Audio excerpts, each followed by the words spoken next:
ஏமா இது ரெண்டும் செலக்ட் பண்ணிருக்கேன். இது எவ்வளவு பில் ஆச்சுன்னு சொல்லு. 825 ரூபா ஆச்சு மேம். ஆமா 1000 ரூபாய் சேஞ்ச் கூட இருக்கு. ஐயோ, சாட்ஜிபிடி 1000 ரூபா கொடுத்துருக்காங்க. 825 ரூபா போக மீதி எவ்வளவு வரும்? சேஞ்ச் அவங்களே 5 ரூபாவும் கொடுத்தாங்க. மீதி எவ்வளவு வரும்? நீங்களா யாருடா? How do I tell you? ஐயோ, இது வேற ஒர்க் ஆக மாட்டேங்குதே.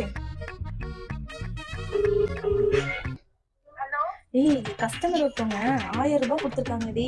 அவங்களோட பில்லு 825 ரூபா. மீதி 5 ரூபா சேஞ்சும் கொடுத்துட்டாங்க. எவ்வளோடி திருப்பி கொடுக்கணும்?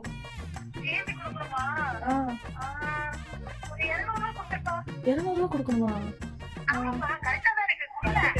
சரி, ஓகே, இல்லைங்க மேம், சேஞ்ச் 200 ரூபாய். 125 ரூபாய் வரும். இதுல என்ன மக்கா இருக்குமோ? நமக்காச்சு.